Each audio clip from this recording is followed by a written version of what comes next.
Allez, la correction du DM numéro 19.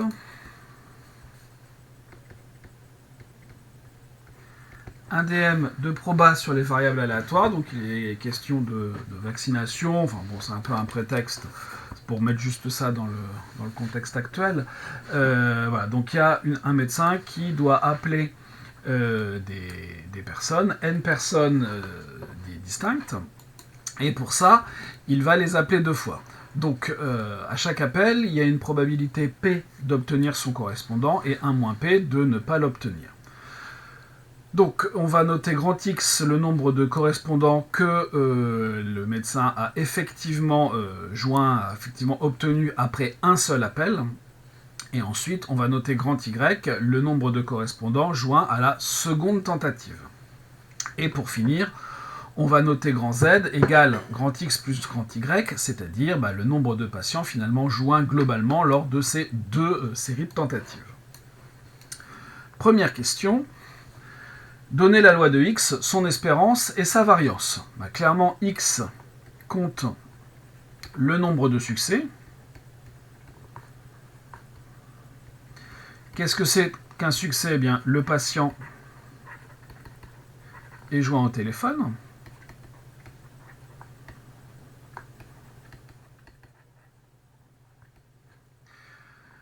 Lors des...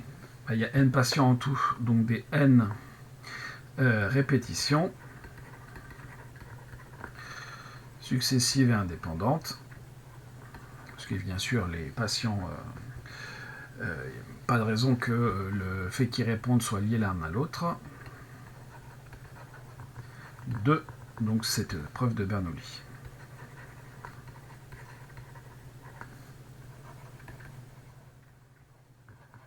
Voilà.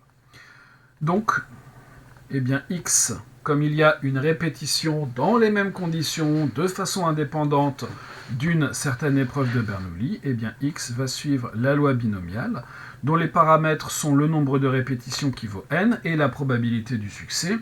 Eh bien, l'énoncé nous dit que c'est P. Voilà. Bien sûr, X a une espérance. L'espérance de X, c'est n multiplié par P. Et on nous demande aussi la variance, qui est donc n multiplié par P, multiplié par Q. Q, traditionnellement, c'est 1 moins P. Et de toute façon, on nous le rappelle dans l'énoncé. Donc voilà pour la première question de cet exercice. Rien de difficile.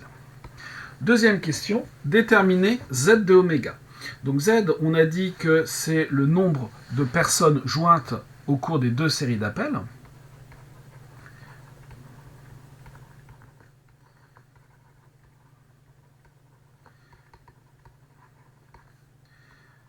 Au cours des 2 séries d'appels. Alors je dis 2 en théorie parce qu'en fait, si bien sûr le médecin arrive à joindre tous les patients à la première série, il n'y aura pas de deuxième série, ou alors on peut considérer que c'est une deuxième série avec 0 appel. Bref, lors des 2 séries d'appels. Et évidemment, dans la deuxième série d'appels, on ne va pas rappeler les gens qu'on a déjà joints la première fois, ça n'a aucun intérêt. Donc finalement, Z de oméga, le support de Z, si on n'a vraiment pas eu de chance, on a joint personne lors des 2 séries d'appels, et si on a eu beaucoup de chance, on a joint tout le monde. Toujours est-il qu'on ne peut pas faire autre chose que tous les nombres entiers, compris de façon large, entre 0 et n. Troisième question. Calculer P de Z égale 0, puis montrer que P de Z égale 1 égale quelque chose. Qu'est-ce que c'est que avoir Z égale 0 ? Avoir Z égale 0, c'est au premier appel, on a joint personne, et au deuxième appel, on a joint personne.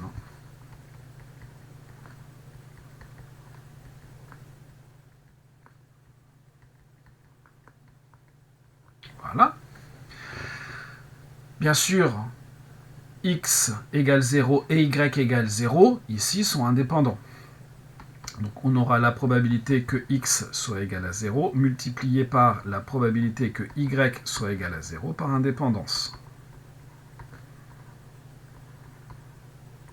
Alors Alors globalement, on ne sait pas dire si tous les événements du type x égale quelque chose et y égale quelque chose sont indépendants. Enfin, quand je dis qu'on ne sait pas le dire, on n'a encore rien démontré à ce sujet-là. Hein, mais x égale 0, y égale 0, voilà. On appelle tout le monde la première fois, personne ne répond. On appelle tout le monde la deuxième fois, personne ne répond. Clairement, il n'y a pas de dépendance l'une avec l'autre ici.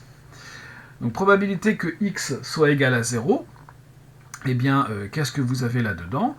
Vous avez 0 parmi n, multiplié par p à la puissance 0, multiplié par q à la puissance 0.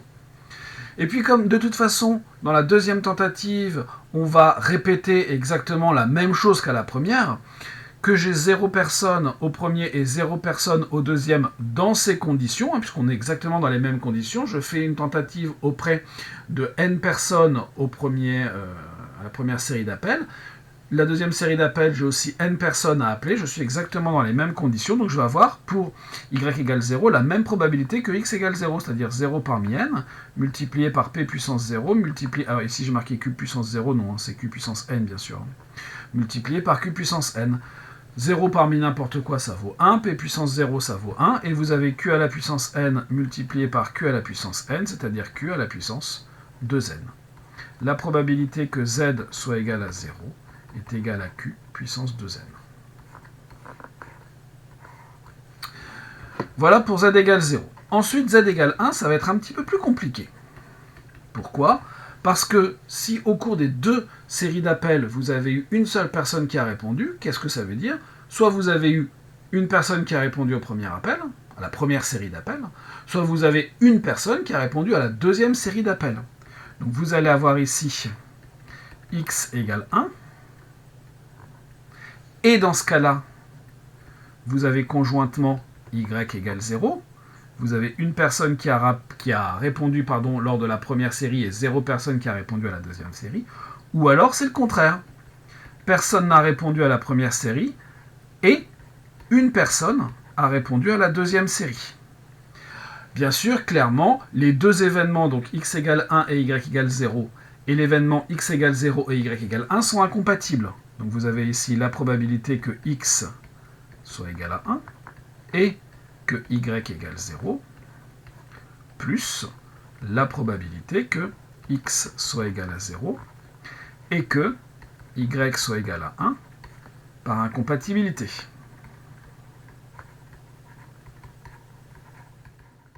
Très bien, ça c'est réglé. Maintenant, bien sûr, pour calculer ces deux probabilités-là, on va faire la même chose qu'au-dessus, c'est-à-dire qu'on va invoquer l'indépendance pour s'en sortir. Donc on aura la probabilité que x soit égal à 1, multiplié par la probabilité que y soit égal à 0, mais attention ici, on n'est plus dans la même situation qu'au-dessus. Il faut prendre en compte le fait que x soit égal à 1. Pourquoi ? Parce que ici, dans cette situation-là, je vais appeler n personnes, je vais en toucher une, mais dans cette deuxième série d'appels ici, je ne vais plus appeler n personnes. La personne que j'ai réussi à joindre au première tentative, je ne la rappelle pas, donc ici, je n'appelle que n-1 personne. Ensuite, ici, j'ai p de x égale 0, multiplié par... alors ici, je devrais faire pareil, en fait. Multiplié par la probabilité que y soit égal à 1, sachant que x est égal à 0. Remarquez que ici, ça ne mange pas de pain. J'aurais pu mettre x égale 0, et ici, parler de la formule des probabilités composées. C'est peut-être même mieux comme ça. Par la formule des probabilités composées. Bon. Quelle est la probabilité que x soit égal à 1 ? Eh bien, on a 1 parmi n, multiplié par p puissance 1, multiplié par q à la puissance n-1.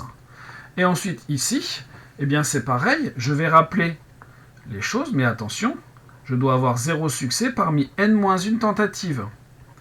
0 succès, et q puissance n-1.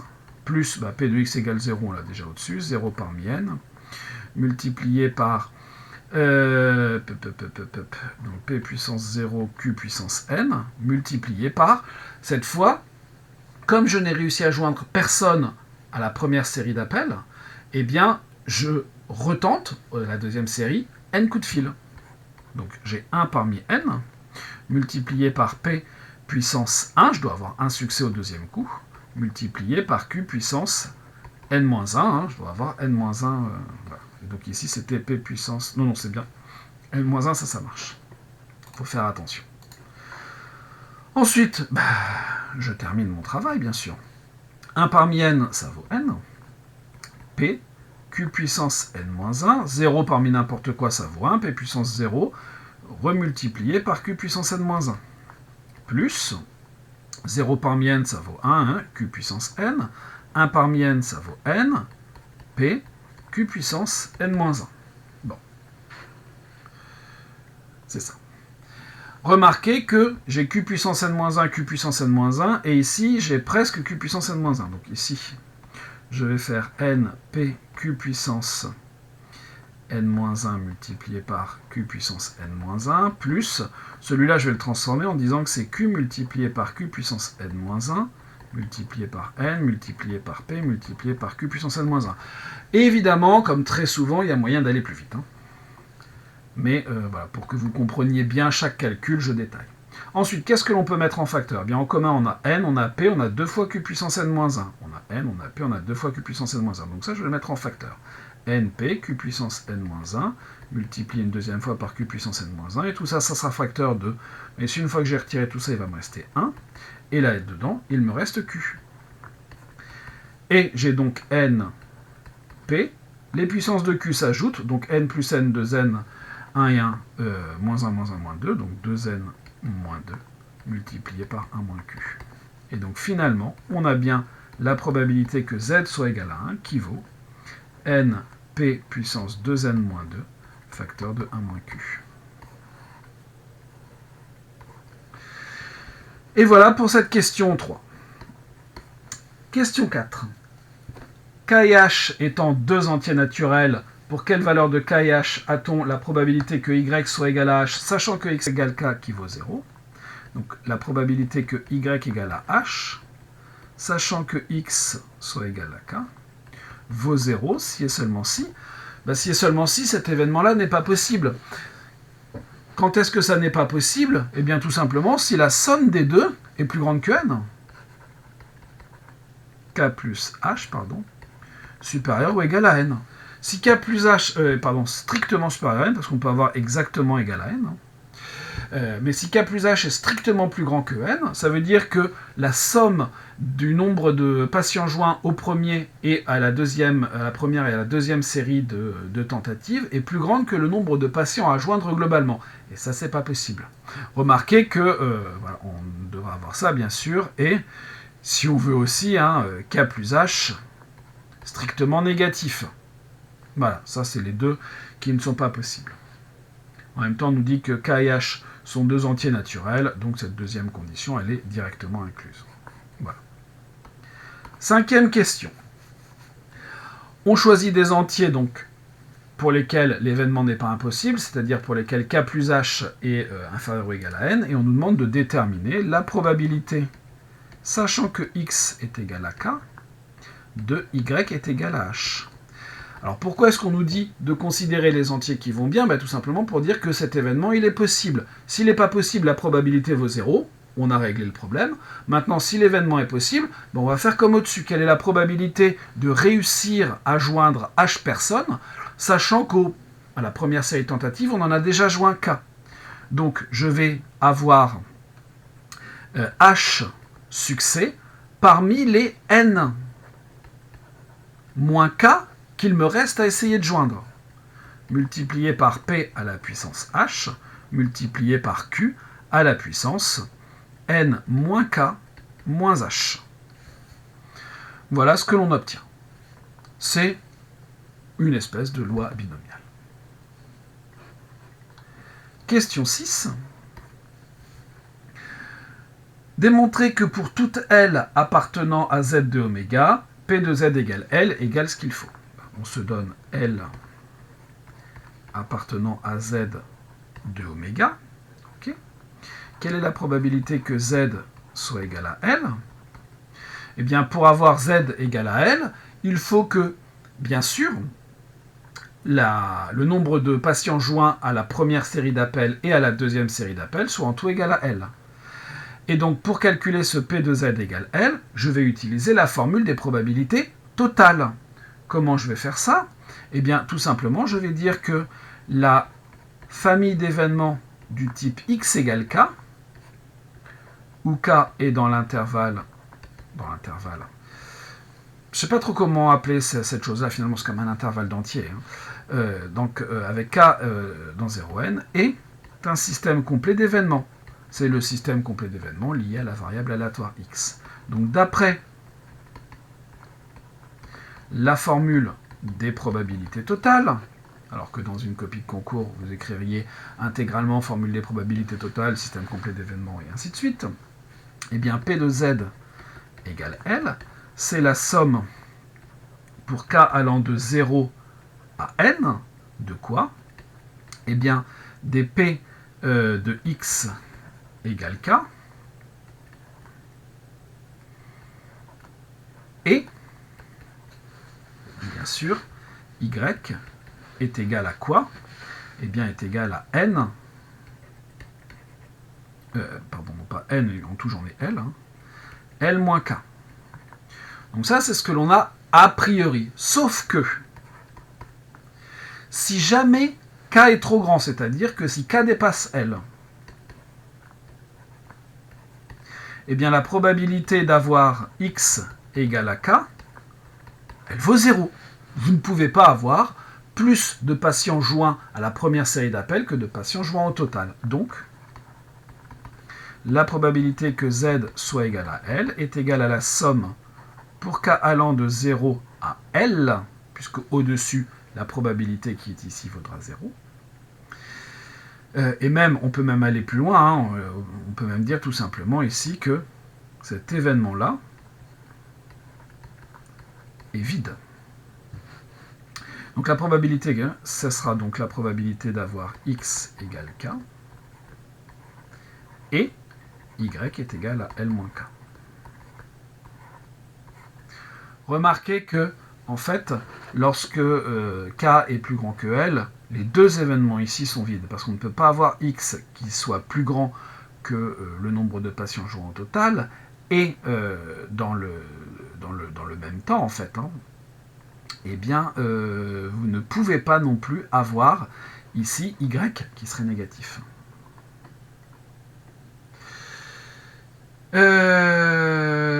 Eh bien, la sixième question est finie. Passons à la septième. En déduire la probabilité que Z soit égal à L.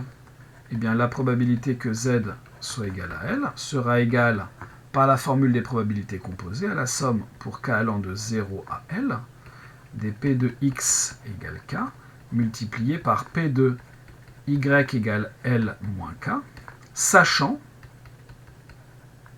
X égale K. Il n'y a plus qu'à appliquer la formule qu'on a eue au-dessus. Donc on a la somme pour K allant de 0 à L.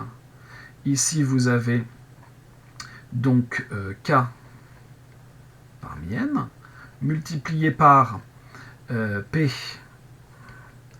puissance K, multiplié par Q puissance N-K, multiplié par la formule qu'il va falloir utiliser. Donc ici, on aura H parmi N-K. Donc H, c'est quoi? C'est L-K.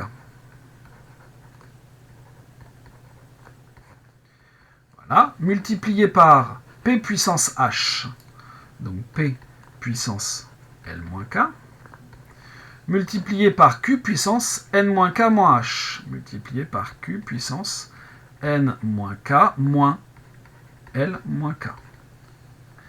C'est-à-dire que vous avez, il me faut une nouvelle page,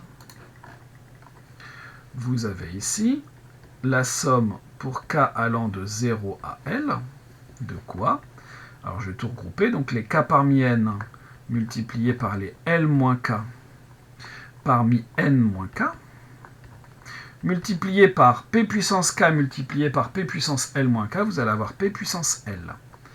Et ensuite Q puissance N-K multiplié par Q puissance N-K moins L-K, donc vous allez avoir Q puissance N-K plus N-K moins L moins et moins plus K. Ce qui nous fait ici 2n moins L, 1 plus K moins K, moins L moins K. Et voilà pour la question 7. Passons à la 8. Montrer que pour tout entier tel que K plus petit que N, N. Donc on va prendre les choses qui vont bien. Hein. Donc soit N, K, L appartenant à N au cube, tel que K plus petit que L plus petit que N, et bien vous avez... pardon, c'est dans l'autre sens, c'est K parmi N, multiplié par N moins L parmi N moins K. C'est ça. Alors, je viens de me dire que j'avais peut-être fait un petit oubli. Non, c'est ça. Voilà. Ça, qu'est-ce que ça vaut?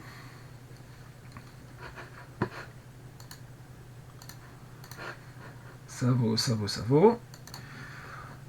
Donc, il faut juste se rappeler de la formule des factoriels. Donc, ici, vous avez factoriel n sur factoriel k factoriel n moins k, multiplié par factoriel n moins k, divisé par eh bien, factoriel n moins l, multiplié par factoriel de n moins k moins n moins l. C'est-à-dire que vous allez avoir factoriel n sur factoriel k factoriel n moins k, multiplié par factoriel de n moins k,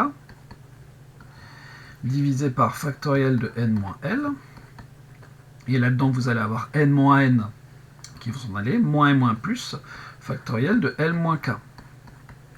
Remarquez, et ça pourra nous servir sans doute un petit peu plus loin, que ici on reconnaît cette chose-là, donc ce bloc-là vaut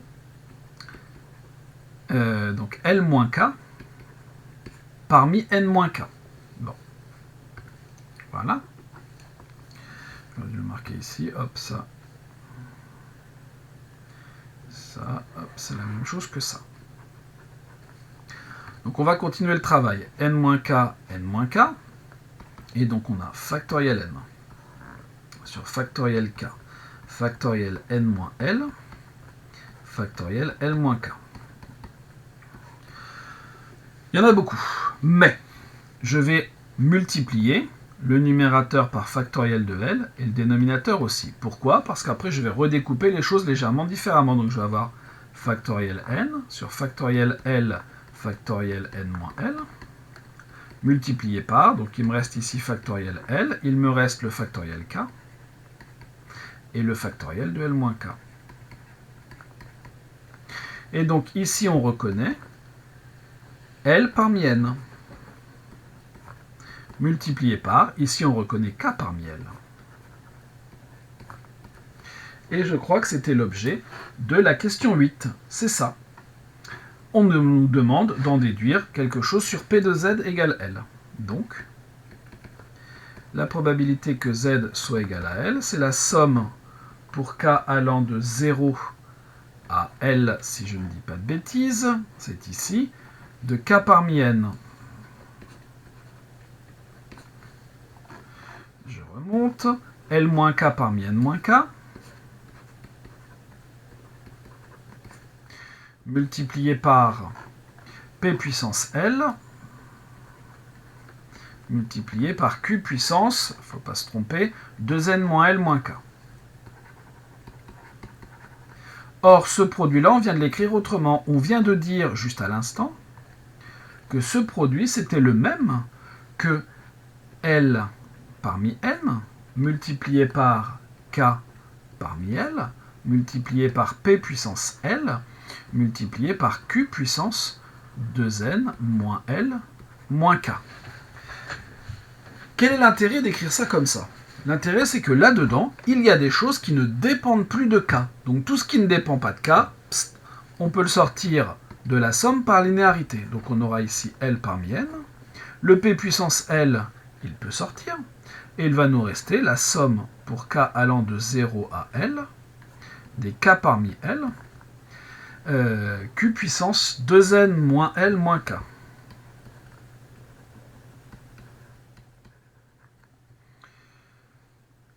C'est ça. Moi, je me sois trompé là-haut. Je vérifie. Moins L moins K. Non, c'est bien ça. Ensuite, qu'est-ce qu'il faudrait faire avec tout ça? Eh bien, il faudrait que l'on fasse apparaître des sommes qui vont bien. Notamment ici, très probablement, il nous faudrait quelque chose du type somme binôme de Newton. Donc on a un Q puissance quelque chose, on va pouvoir faire apparaître, et ça c'est assez intéressant, hein, 1 puissance quelque chose, mais puissance quoi?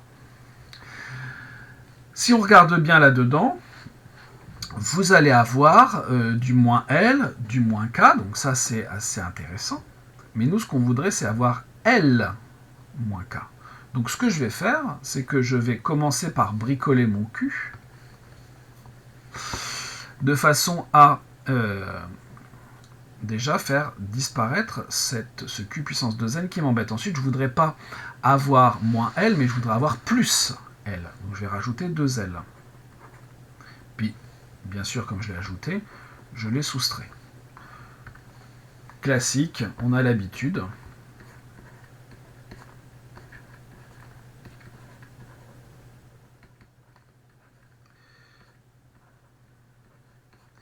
Maintenant, je vais découper mes deux morceaux.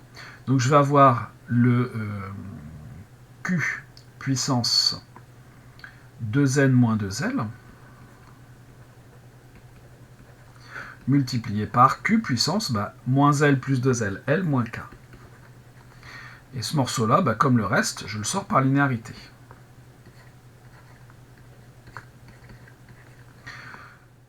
Ce Q que je sors, je peux mettre le 2 en facteur même. Hein. Voilà. Et il va me rester la somme pour K allant de 0 à L, des K parmi L. Il me reste Q puissance L moins K. Et je peux, pour m'arranger, multiplier par 1 à la puissance K. Et ici, je reconnais un binôme de Newton. Et donc, j'aurai finalement L parmi N, P puissance L, Q au carré à la puissance n moins L, puisque dans ce cas-là, les puissances se multiplient, multiplié par binôme de Newton, 1 plus Q, le tout à la puissance L. Et c'est exactement ça que l'on voulait avoir. D'où la probabilité que Z soit égal à L est égale à L parmi N, P puissance L, Q au carré à la puissance n moins L, et puis 1 plus Q, le tout à la puissance L. Voilà pour la question 8. Un peu de calcul, il est vrai. Question 9. Montrer que P, facteur de 1 plus Q, est égal à 1 moins Q carré. Eh bien ça c'est P, facteur de 1 plus 1 moins P. Non, on nous demande d'exprimer tout en fonction de Q, donc je vais plutôt dire que P c'est 1 moins Q, multiplié par 1 plus Q, 1 moins B facteur de A plus B, eh bien c'est bien 1 moins Q au carré. En quoi c'est intéressant? Eh bien parce qu'ici vous allez avoir P facteur de 1 plus Q. Le tout va être à la puissance L. P de Z égale L. C'est donc L parmi N. P multiplié par 1 plus Q. Le tout à la puissance L. Q au carré. Le tout à la puissance n moins L. Pourquoi c'est bien de l'écrire comme ça? Parce que vous allez avoir L parmi n. Q au carré. Ici, on a donc 1 moins Q au carré à la puissance L multiplié par Q au carré à la puissance n moins L. Et donc, si on veut, posons R, par exemple, égale 1 moins Q au carré. eh bien vous avez P de Z égale L, qui vaut L parmi N, R à la puissance L, multiplié par Q au carré, ça sera 1 moins R, à la puissance N moins L. Z suit une loi binomiale, dont les paramètres sont le nombre de tentatives N, la probabilité du succès qui est R, c'est-à-dire une loi binomiale de paramètres N et 1 moins Q au carré. Voilà la loi suivie par Z. En moyenne, combien de patients sont joints après 2 tentatives d'appel? Puisque vous avez une loi binomiale, son espérance vaut n multiplié par la probabilité du succès, c'est-à-dire n facteur de 1 moins q au carré. En moyenne, vous avez n facteur de 1 moins q au carré patients qui sont joints au bout des 2 appels. Et voilà ce qui clôt ce DM19.